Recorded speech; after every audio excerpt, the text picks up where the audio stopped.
Agora nós vamos estar iniciando o sermão expositivo.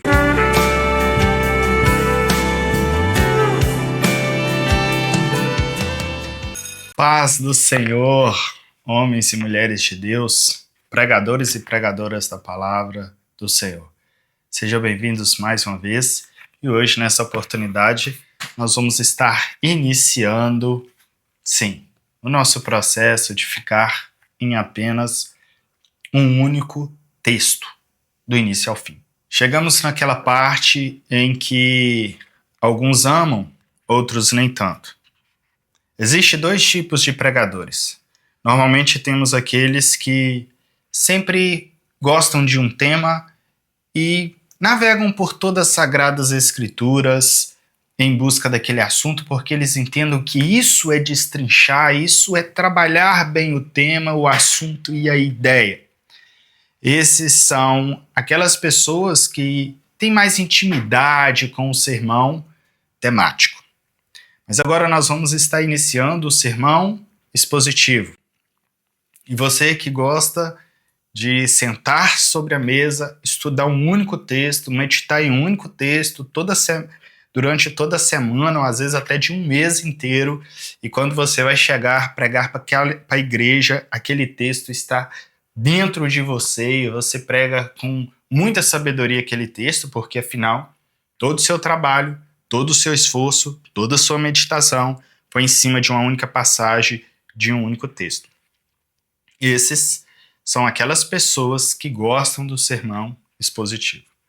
Lembrando também que o sermão expositivo é um dos sermões hoje mais bem defendidos, principalmente pelas igrejas que valorizam o ministério da palavra. Mas deixe bem claro o seguinte: não é o fato do sermão ser expositivo ou dele ser temático que vai fazer com que ele seja bíblico. Por exemplo, alguém pode abrir um texto, ficar somente naquele texto e pregar uma heresia. Porque se a pessoa não tem responsabilidade, não tem temor, não tem uma vida de intimidade com Deus, qualquer texto, ela vai deturpar ele. Então, aquela pessoa que tem responsabilidade com a palavra, com Deus, uma pessoa temerosa, uma pessoa fiel às Escrituras e ao Deus que serve, esta pessoa, mesmo pregando um sermão temático, ou um sermão expositivo, ou um sermão textual, ou um sermão biográfico, ela vai ser fiel às Escrituras. Mas quando esta pessoa que já é zelosa, já é fiel, já tem temor a Deus, já valoriza o ministério da palavra, quando ela se propõe a pregar um único texto, ela ainda prega com mais fidelidade. Mas por quê? Não é o tipo do sermão que está gerando a fidelidade. É porque quando você olha para um único texto, toda a sua energia, toda a sua concentração, todo o seu trabalho é voltado para um único texto. Então você vai trabalhar, talvez se você trabalha, você não fica por conta do ministério da igreja, e você está meditando naquele texto. Você está dirigindo, está lembrando daquele texto. E você volta para casa, estuda mais aquele texto, e de repente você lê um comentário sobre aquele texto, e por aí vai. Então, sim, é um dos tipos de sermão mais defendido. Eu considero mais fácil de ser feito, mas tem pessoas que consideram mais difícil. Por que eu considero mais fácil? Porque, independente se eu vou pregar um sermão temático, um sermão expositivo, eu tenho que estudar. Mas talvez você é alguém que não precisa estudar, simplesmente pensa e prega. Aí para você talvez o temático seja mais fácil, mas lembrando que uma hora os seus temas vão acabar. Ou você vai ficar sempre repetindo a mesma coisa, ou vai acabar falando besteira, porque uma hora os seus temas acabam. Ainda mais se você for uma liderança, ou alguém que prega sempre, ou se você for pastor da igreja, a igreja vai ficar fraca. Você sempre prega sobre o amor, maravilha. Mas a igreja também precisa ouvir pregação de outros assuntos, não que o amor não seja importante. Então, um dos problemas do temático é que nós sempre nos voltamos para um tema que nós já temos conhecimento, que nós já temos intimidade, porque é mais fácil. É muito difícil estudar um tema à luz de toda a Bíblia para pregar um único sermão, ok? Mas o texto, o texto, quando estamos no expositivo, por ser um único texto, nós temos mais ar para respirar e estudar ele bem estudado. Mas independente de você ser fã ou não, eu te aconselho a mergulhar a partir de hoje no sermão expositivo, que sua vida ministerial, sua vida de pregação, sua vida de entendimento da palavra vai mudar. Só que antes de entrarmos especificamente no sermão expositivo em si, eu decidi antecipadamente já falar do sermão expositivo, narrativo. Ele não deixa de ser o sermão expositivo, porém numa ótica narrativa. Eu quero te dizer já o que é, porque quando entrarmos no sermão expositivo, de forma natural, sem essa expressão narrativa, que todo sermão que você se detém a uma única passagem, ele é expositivo. Porém, ele pode ser um expositivo narrativo entre duas questões, que é o que nós vamos ver. Uma é o texto já é narrativo, e a outra é você transforma o texto em narrativo, ok? Então, o que é o sermão expositivo? Narrativo é um sermão que vai ter uma história, ok? Então, vai envolver uma história. Seja a história do texto, ou seja a história do contexto, ok? Ou seja, ou a história é do texto, ou a história é do contexto do texto. Quando a história é do texto, o texto já está te contando a história. Quer um exemplo? O milagre no casamento, o primeiro milagre de Jesus, é um texto narrativo. Ele conta uma história de um acontecimento. Vou colocar aqui primeiro milagre, que é ali na festa de casamento, quando acaba o vinho e Jesus transforma a água em vinho, ok? Aquele é um texto narrativo por natureza. Já começa contando algo que está acontecendo, tem toda a história acontecendo, tem ali o problema acontecendo, o clímax, a resolução. Você não precisa criar nenhum cenário, você não precisa pensar em um cenário, você não precisa contar o que está acontecendo antes, o que está acontecendo no meio, o que está acontecendo depois. Ali você ainda vai entrar com questões do contexto? Vai. Por exemplo, a importância que se tinha a festa naquele tempo, a importância do vinho naquele tempo. Contexto. Estaria um pouquinho ali fora da narrativa do texto e seria o contexto. Mas o enredo já está ali. Agora, quer um exemplo onde estamos falando do contexto, porque no próprio texto não tem a narrativa? Quer um exemplo? Qualquer carta de Paulo. Vamos pegar uma escrita de Paulo a Timóteo. Por exemplo, já estou sendo dado como libação. Paulo ali falando da sua iminente partida, da sua iminente morte, sabendo ele que certamente não sairia livre daquela prisão. Por mais que só de eu te contar aqui, eu acabei já te dando parte do contexto. Automaticamente eu já comecei aqui a te contar uma história. Mas na verdade, no texto lá não tem essa história, ok? O Paulo só está falando algo. Por exemplo, poderíamos pegar aquela passagem que fala sobre a pregação. Prega a tempo, ou seja, como obreiro que não tem do que se envergonhar. Enfim, ali não tem uma história, só tem uma informação, só tem uma palavra ali direta, objetiva. Então eu vou anotar aqui algum texto de Paulo. Eu vou colocar Paulo a Timóteo, porque Paulo a Timóteo, a maioria ali não tem um contexto narrativo, ok? Não que os escritos de Paulo não tenham textos por si narrativos. Por exemplo, nós temos textos de Paulo em que está acontecendo algo e ele está contando como é que está acontecendo, mas não é a maioria dos casos. Quando o texto é narrativo, Ou seja, a narrativa já está pronta. E quando o texto não é narrativo. Então, esse aqui é aqui e esse é aqui.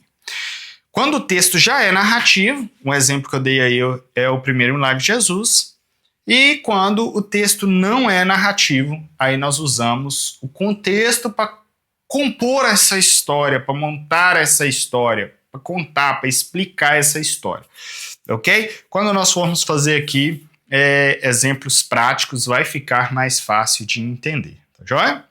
Agora vamos ver as vantagens de um sermão expositivo narrativo.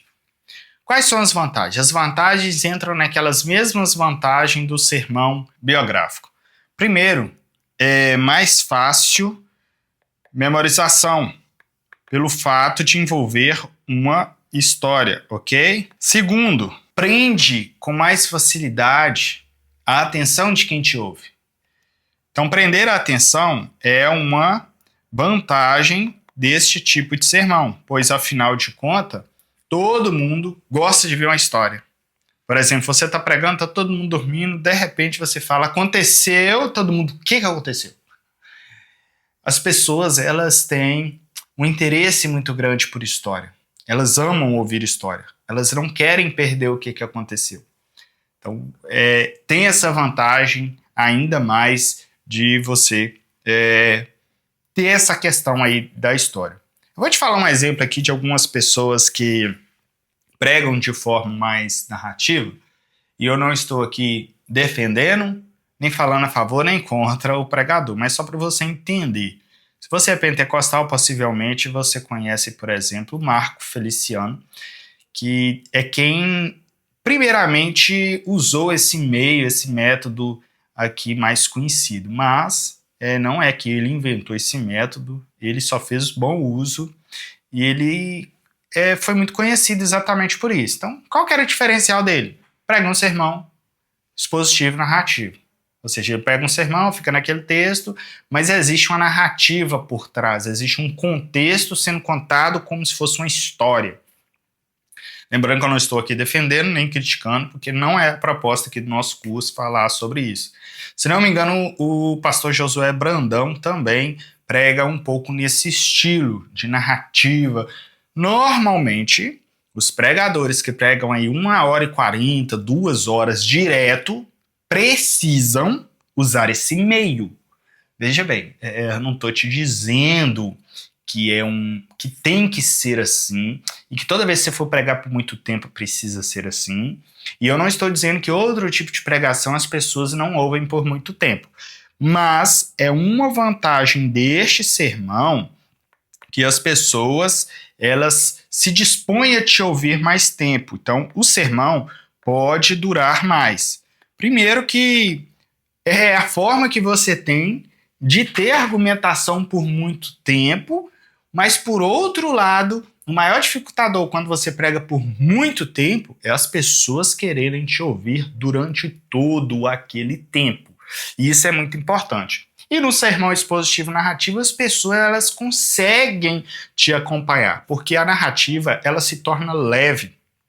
As pessoas estão acostumadas a assistir filmes, a ver séries, elas estão acostumadas a ficar horas, às vezes, parada assistindo um enredo. Então, para elas é comum. Alguém que está escutando uma história muito cativante em uma roda, 2 horas, ela não percebe que as horas passou, porque a narrativa tem esse poder natural, porque nós vivemos histórias. Minha vida é uma história, a sua vida é uma história. Hoje você viveu uma história, seu dia começou, ele teve um início, um meio, enfim. Pode ser que a história de hoje não foi muito boa, mas Deus renova a nossa história, e a história de amanhã pode ser melhor do que hoje.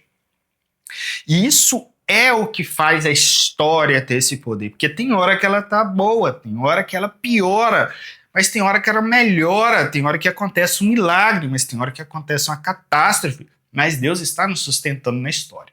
E o enredo bíblico não é diferente. Lá não conta só 1000 maravilhas. De repente você tá vendo a narrativa de Davi e tá, uau!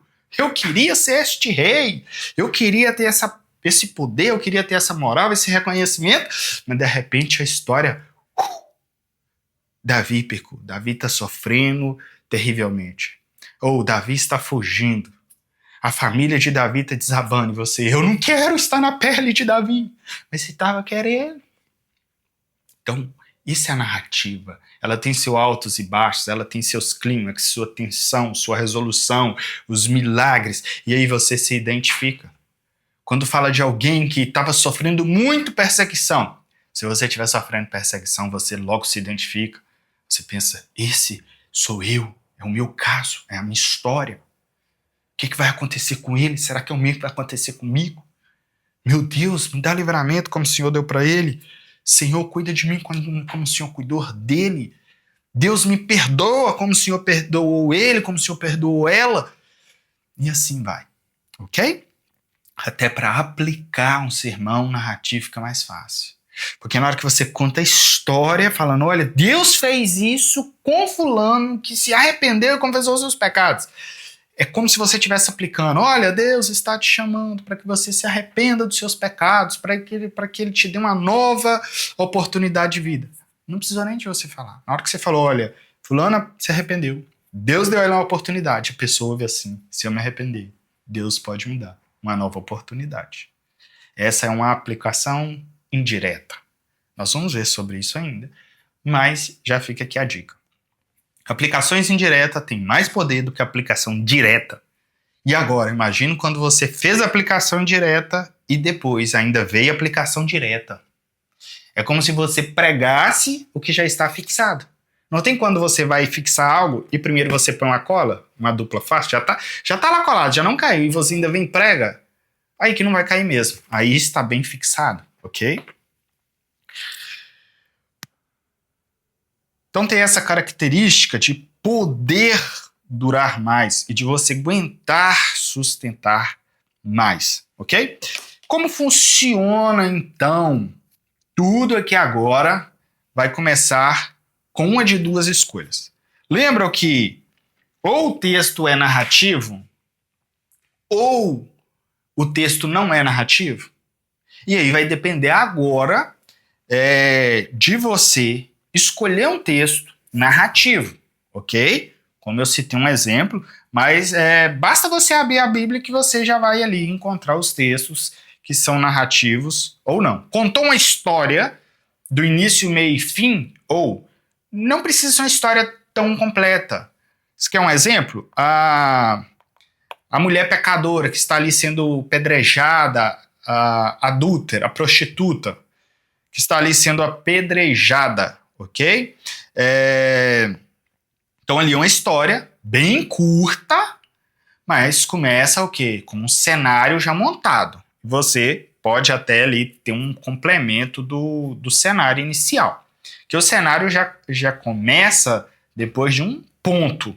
De qual ponto? O pecado já aconteceu, as pessoas já localizaram aquele pecador, já se reuniram, já estão em um lugar pronto para executar um ato. Então a história não começa do início ali, ela começa já do finalzinho, ok? Mas é uma história completa. Por quê? Naquele momento tem um enredo de tudo que aconteceu, que as pessoas queriam fazer, qual foi o diálogo que aconteceu, o que aconteceu depois que Jesus entra na história, o que Jesus diz para aquela mulher depois. Então ali temos um enredo, uma narrativa já bem completa. Ali é uma narrativa. Então você tem uma escolha. Primeiro, e aqui vai a minha escolha para você, escolher um texto por natureza narrativa.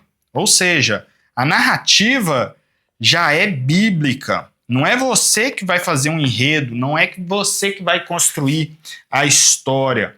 É o próprio texto sagrado que construiu a história para você. Esse é o meu conselho para você. Por quê? Vai facilitar para você no início. Então, se você é iniciante, nunca pregou, ou está começando a pregar, ou sempre pregou um sermão temático, nunca ficou em um sermão em um único texto. Se você for pregar um sermão expositivo e quiser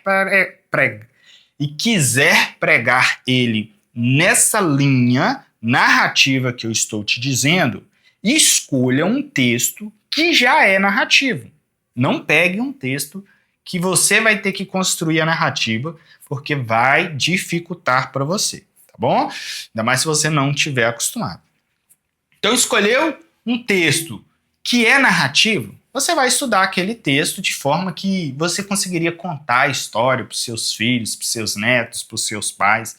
Você vai entender aquela história como se fosse uma história, como se você estivesse lá vendo acontecer. Por exemplo, quando eu disse aqui sobre a mulher que estava sendo apedrejada, você tem que conseguir ver essa cena de entender por que ela estava sendo apedrejada. Existe um fato ali na história que gerou esse acontecimento. Porque hoje não acontece. Por que acontecia? Então isso vai fazer parte da história. Por mais que o sermão ali o texto já é narrativo, tem coisa que é o seu estudo que vai revelar. E deixa eu, antes que eu me esqueça, de te mostrar algumas questões. Vamos lá.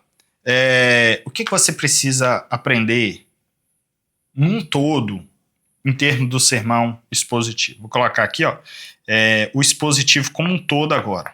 Essa regra aqui já vale para todos os expositivos que nós vamos ver a partir de hoje. Primeira coisa, você precisa de material de apoio, ok? Nós vamos falar muito sobre isso ainda, mas eu já quero começar a adiantar para vocês, porque vocês precisam entender: quem cessa de aprender, cessa de ensinar.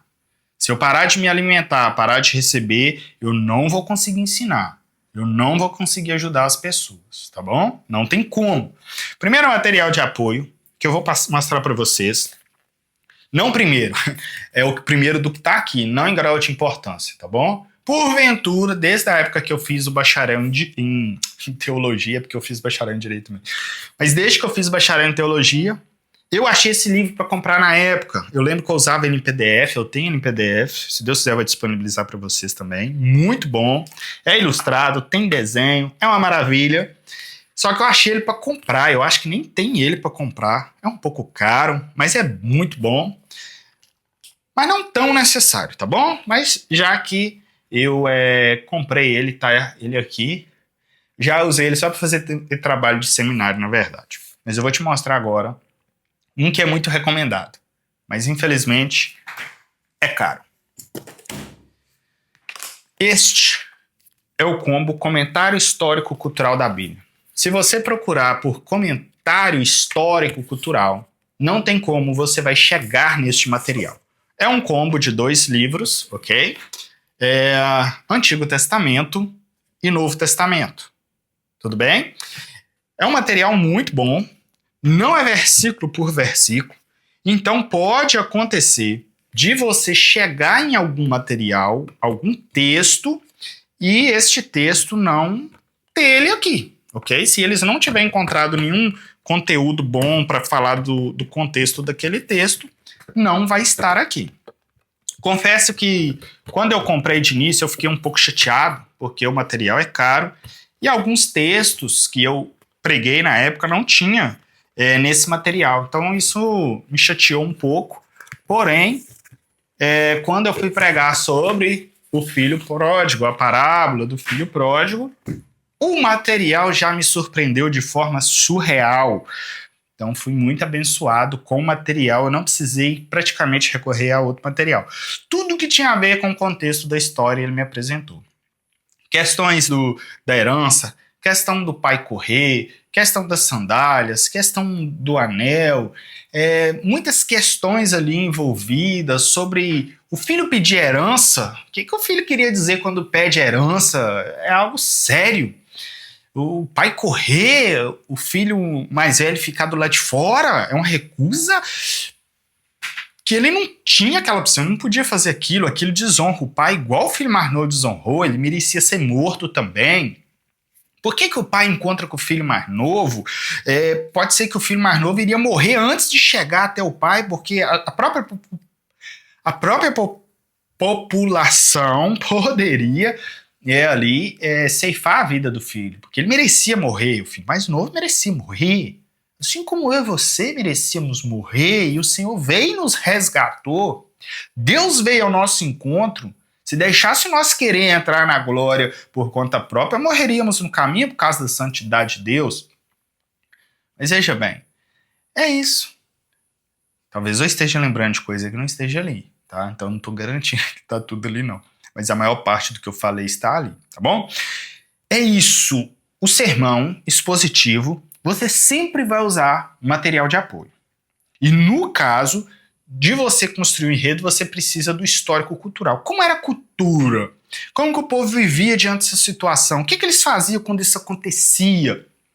Por que isso está acontecendo? Você precisa descobrir isso. Não queira ficar falando coisa na sua cabeça só porque você acha bonitinho.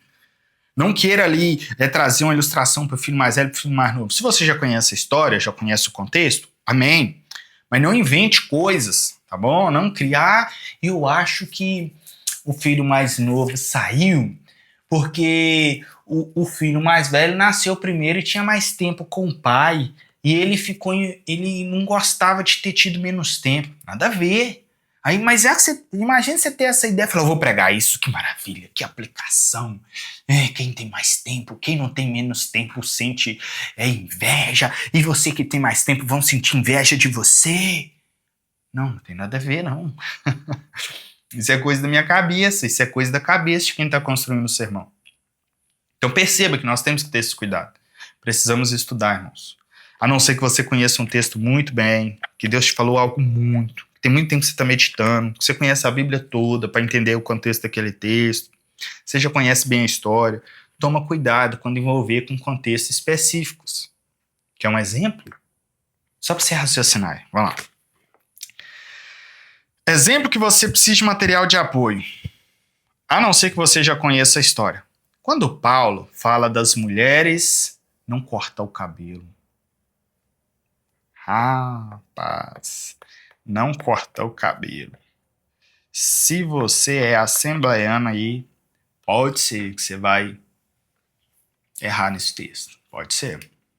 Tá bom? Porque aí você vai misturar, talvez, dependendo da tradição da sua igreja, você vai misturar ali cultura com doutrina da igreja com doutrina bíblica. Vai fazer uma confusão na cabeça. Tem um contexto. Tem algo acontecendo ali. Mas eu e você não queríamos saber. E eu não queria descobrir, a não ser que fosse revelação de Deus. E o que está acontecendo? Bom, acontece que ali os pagãos adoravam, não sei o nome do Deus, mas tinha um culto, um ritual pagão, que as mulheres rapavam a cabeça em adoração. Quando esses pagãos convertem, aí Paulo faz um pedido. Não façam igual os pagãos. Não imitem eles. Por exemplo, deixa eu transportar isso para o nosso dia. Ontem teve um dia, como se fosse um dia da roça, né? O dia da quadrilha no trabalho, onde todo mundo iria ir de roupa caracterizada, ok? Aí, por exemplo, eu fui um dos que não foram dessa forma. Não tô sendo fariseu, mas a questão é o seguinte, por mais que ali eu não estivesse dançando uma quadrilha, por mais que eu não estivesse envolvido com a festa de São João, com a festa junina, mas eu estaria agindo como um pagão age. Não é que as mulheres no tempo de Paulo, naquela época, naquela cidade, Paulo escreveu para uma cidade específica, não é que as mulheres, se fossem cristãs e cortassem o cabelo, estariam adorando aquele deus pagão, ou aquela deusa, não me lembro. Mas a questão é que os cristãos que estão dentro da igreja iam olhar e achar que sim, ou quem está de fora ia achar que sim, ia falar, olha, mas ela está no ritual de adoração e diz que é cristã. É a mesma coisa de uma mulher hoje que anda nua pela rua e vai dizer que é cristã. É isso! É isso, é a mesma coisa. Ok? Fernando, como você sabe disso? Um dia eu estudei a respeito. Eu não saberia. Ok? Então é isso. É história, contexto histórico. que estava acontecendo naqueles dias, naquele tempo. Tinha alguém que tinha conhecimento disso que contou pra gente. Tem algum livro da história natural, tá? Extra-bíblica, claro, mas que é confiável e que algum historiador bíblico, porque eu só leio fontes bíblicas ou de cristãos. Um cristão que é um estudioso, que é alguém capaz para isso, um historiador, igual Lucas foi um historiador, recebeu esse material, filtrou esse material, condensou ele dentro da fé cristã e me repassou esse material pronto. São homens de Deus. Eu não tenho estrutura ainda para entrar em um material extra-bíblico e estudá-lo. Ok? Normalmente eu não faço isso. Eu já pego materiais que já foram filtrados por cristãos. Por isso que eu sempre uso comentários bíblicos. Tá joia? Vou pegar um comentário bíblico agora. Este é um kit de um material nem tão grande, tá? A maioria é maior do que esse. Esse é o do IRSP, muito bom, que também apresenta grande parte. Todo comentário bíblico normalmente já nos entrega o material filtrado. Se tiver algo relevante na história, ele já nos conta. Se tiver alguma coisa no histórico cultural ali, ele já nos repassa. Só que não é a ênfase, ok? A ênfase do comentário bíblico já é nos entregar ali a explicação do texto, até mesmo algumas aplicações já prontas. Isso ajuda demais, irmãos. Não que nós vamos ficar recebendo informações de homens e repassando para a igreja, não. Por isso que primeiro, depois nós vamos entender a ordem, nós estudamos o texto, oramos a Deus, buscamos a Deus, recebemos de Deus, depois trabalhamos essas fontes, ok? Primeiro para ver se não estamos errados, para descobrir algumas coisas importantes. Mas se conseguiram entender, nós precisamos de material de apoio. Eu não sou historiador, eu não estava lá na época. Principalmente no sermão, narrativo, expositivo, narrativo. Material de apoio é para qualquer tipo de sermão. Mas o expositivo narrativo você vai precisar ainda mais, senão você vai inventar a história da sua cabeça. E no sermão expositivo narrativo eu não estou te ensinando a inventar a história da sua cabeça. É construir uma história com base no texto e no contexto do texto. E às vezes o contexto do texto não é visto apenas no histórico cultural. Então nós temos o histórico. Histórico é quando está na história, tá bom? Nós temos também o contexto cultural. Então, o histórico só tem a ver com a história. Aquilo que eu te contei do cabelo é história, ok? Cultural. Quando eu te falei da mulher ser apedrejada, a mulher ser apedrejada pega em adultério. É cultural. Ah, Fernando, mas ela era lei. Eu sei, meu filho. Eu nem sei se cultural está escrito certo, tá, irmão? Eu não sou muito bom em português, não. Mas o que acontece? O cultural tem a ver com a cultura, ou seja, era comum aquilo acontecer. Então, não necessariamente é um fato que está acontecendo, é algo que sempre acontece, tá bom? É algo ali da sociedade, era normal isso acontecer. Quem estava ali presente estava acostumado a ver aquilo acontecendo, tá joia? Nós também temos o contexto do texto. Contexto textual. O que é isso? É o que tem antes do texto e é o que tem depois do texto. O que é o contexto do texto? É o que está na Bíblia, mas que não está dentro daquele texto específico. Por exemplo, Fernanda, a mulher ser apedrejada é lei. Está na Bíblia? Está na Bíblia. Então é um contexto textual. Está ali em outro texto, está mais longe do texto, porque tem um contexto imediato e o contexto mediato. Tem um contexto que está perto e um contexto que está longe. Este contexto da mulher ser apedrejada é um contexto que está longe. Por quê? O fato aconteceu no Novo Testamento. Mas existe relatos daquele ato, como que deveria agir, lá na lei. É contexto do texto. Então, ou seja, não é que você tem que necessariamente estudar outros livros, mas você pode estudar a Bíblia inteira. Se você quiser ler a Bíblia inteira, você pega o contexto daquele texto, excelente, maravilha. Por isso que eu incluo como necessidade que todo mundo tenha lido a Bíblia Sagrada inteira, irmãos. Pelo amor de Deus, é necessidade. Se você prega a palavra de Deus, eu insisto. Eu sei que eu já te falei isso, mas você precisa ler pelo menos o Novo Testamento inteiro. Se você não leu ainda, coloca isso como meta. Eu não posso deixar você terminar esse curso sem entender isso. Se você não entender isso, não adianta você fazer esse curso. Não adianta você querer ser um excelente pregador, uma excelente pregadora, querer ser fiel se você não conhece a Bíblia. Porque você não vai ser fiel, não é por infidelidade, é por não saber o que é fiel. Como que você vai ser fiel a algo que você não sabe como é? Como você vai expor de verdade se você não conhece a verdade? Não tem como. Como que você vai contar uma história se você não conhece a história? Como que você vai falar de uma lei que você não conhece os arredores da lei? Entende? É necessário, irmãos. Se você não leu, coloca como meta. Lê o Novo Testamento inteiro.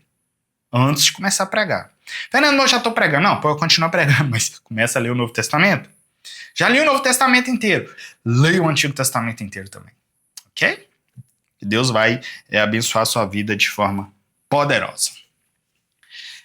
Algumas outras coisas podem ser analisadas, mas não de grande importância nesse primeiro momento narrativo. Por exemplo, um dicionário. Pode ser que vai te ajudar, tá bom? Principalmente um dicionário teológico. Por que um dicionário teológico? Porque o dicionário teológico ele já te traz a tradução da palavra, de tudo ali, já à luz da cristandade, já à luz da visão cristã. Ou seja, já é uma tradução filtrada, já passou por um filtro de um homem de Deus, de uma mulher de Deus, ou de um grupo de pessoas que servem a Deus e que estudam a palavra, já filtrou aquilo para você, tá bom? Então é diferente você pegar um dicionário teológico, você pegar uma palavra aí no dicionário português, no Google, no inteligência artificial, dá cuidado. Inclusive, cuidado. Tá? Se você é uma pessoa que está disposta a se alimentar de inteligência artificial, fazer sermão por inteligência artificial, fazer o seu estudo todo por inteligência artificial, mais uma vez, eu te recomendo, por favor, dê licença do curso. Ele não serve para você. Porque se você já vai pegar algo pronto, por que você vai sofrer me ouvindo? Eu sei que é difícil você me ouvir por todo esse tempo. Eu sei. Tá bom? Eu sei que não é fácil, precisa de disciplina, precisa de força de vontade. Tem aula que não vai te agradar, ou talvez quase todas as aulas não vão te agradar, mas eu tô aqui me esforçando para ser bênção na sua vida. Eu quero que, de fato, mudar a sua história e sua trajetória. Tá bom? Vamos orar, que depois nós vamos estar tratando aqui de uma forma mais didática, vendo na prática, tá bom? Eu acabo falando muitas outras coisas que não tem necessariamente ali um assunto na hora, mas é muita coisa para que eu repasse para vocês. Quando me vem à mente, eu não posso deixar de repassar, porque depois eu vou me sentir culpado por isso. Mais importante de você entender a parte técnica, a parte teórica ou a parte prática da pregação é você viver, é ela fazer parte de você. Você viver assim, você acordar nesse mundo de pregação. Tudo envolve nossa pregação. Meu dia de hoje, se eu pregasse hoje, interferiria na pregação. O tempo que você tem com Deus interfere na pregação. Como você vive com a sua família interfere na pregação. O quanto você se dedica a essa aula vai interferir na sua pregação. Vamos orar, porque orar também interfere na nossa pregação. Senhor, meu Deus, meu Pai, eu te agradeço por cada vida, ó Deus. Te peço que o Senhor continue nos sustentando, tanto a mim, ó Deus, para que eu continue com esse projeto.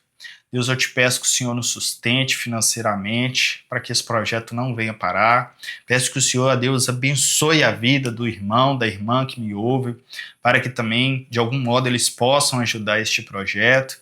Que, ó Deus, por meio destes ensinamentos que aqui estão aprendendo, eles possam se desenvolver mais no ministério da pregação, que isso transforme até mesmo a vida deles, ó Deus, no trabalho, que eles, pelo fato de melhorar a forma de falar, a forma de pensar, a forma de se portar, eles sejam também reconhecidos no trabalho, que se eles forem, às vezes, ó Deus, um empresário, algo do tipo, que eles aprendam a administrar melhor, ó Deus, que o diálogo deles com os funcionários, ou quem é funcionário com o patrão, ó Deus, que na igreja, ó Deus, os ministérios deles possam crescer, que os pastores e a liderança deles, ó Deus, vejam o interesse e, ó Deus, que o Senhor traz às claras que essa pessoa está interessada e envolvida na tua obra e recompense ela, ó Deus, ele, em nome de Jesus, ó Pai.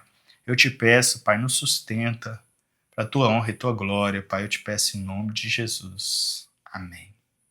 Deus abençoe sua vida, sua casa, seu ministério, em nome de Jesus. E que nós venhamos a crescer poderosamente no ministério da palavra. E eu te vejo na próxima aula, se o Senhor nos permitir.